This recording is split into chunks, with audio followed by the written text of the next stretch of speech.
Filipinos' invention.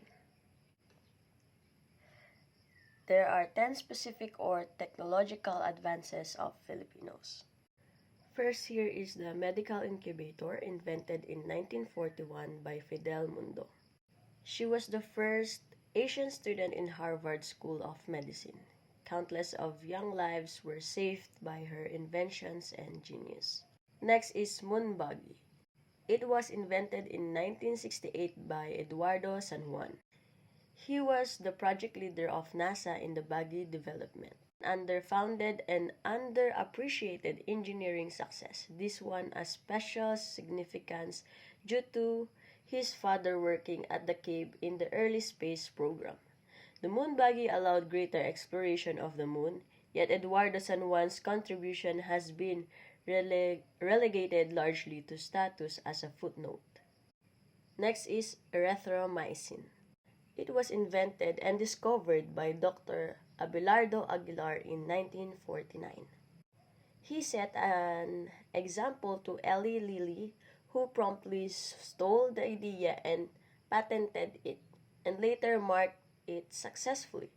Abelardo Aguilar, because of his invention, he never received a single peso from his product that saved millions of lives. Next is yo-yo, invented as a hunting weapon by the ancient Filipinos, probably in the Visayas, discovered when Magellan landed. Video phone is invented by Gregorio Zara in 1955.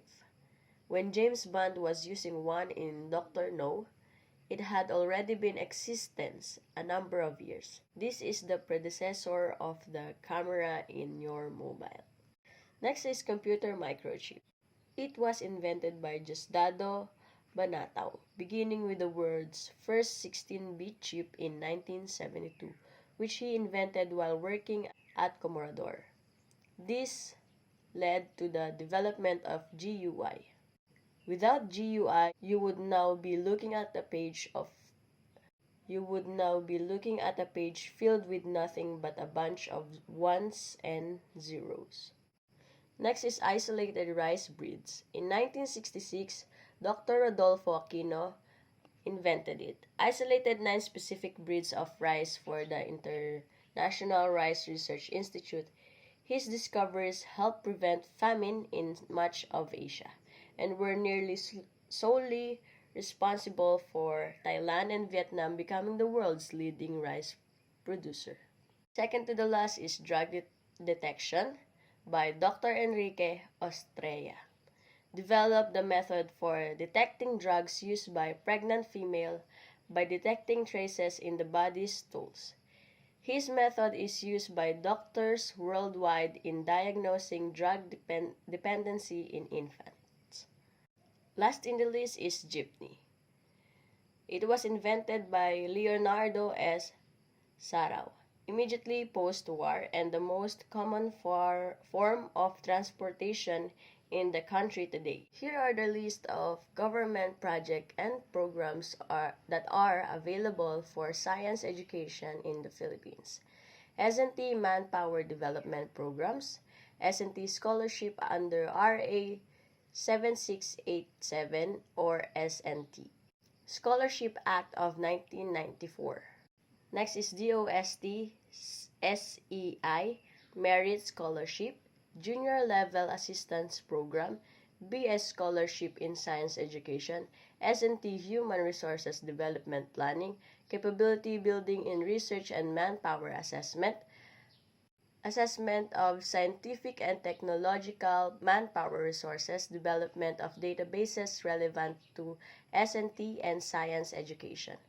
Research activities for manpower development, science and technology education network, benchmarking for the improvement of S&T education, Philippine participation in the 3rd International Mathematics and Science Study repeat.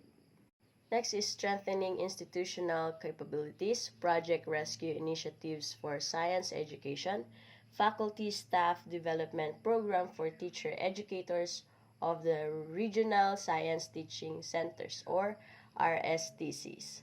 Alternative approach for faculty development program, master's program for faculty members of selected teacher education institute, mobile information technology classroom, development of computer-based teaching, modules in science and mathematics, Project Mindanao upgrading of science teachers, promoting of S&T culture, Philippine Physics Olympiad, Intel Philippine Science Fair. In school, new technology can help students to understand science and make ideas that were previously banished to the pages of books, a visible or tangible reality. Technology undoubtedly makes the learning process more interactive and therefore more interesting and memorable. Indigenous knowledge is embedded in the daily life experiences of young children as they grow up. They live and grow in a society where the members of community prominently practice indigenous knowledge. Some of the examples of indigenous knowledge that are taught and practiced by indigenous people, here are the list. First are predicting weather conditions and seasons using knowledge in observing animals' behavior and celestial bodies. Next is using herbal medicine, preserving foods, classifying plants and animals into families and groups based on cultural properties, preserving and selecting good seeds for planting, building local irrigation systems, classifying different types of soil for plant-based or cultural properties, producing wines and juices from tropical fruits, and keeping the custom of growing plants and vegetables in the yard. And this is also are the contribution of indigenous science in the Philippines.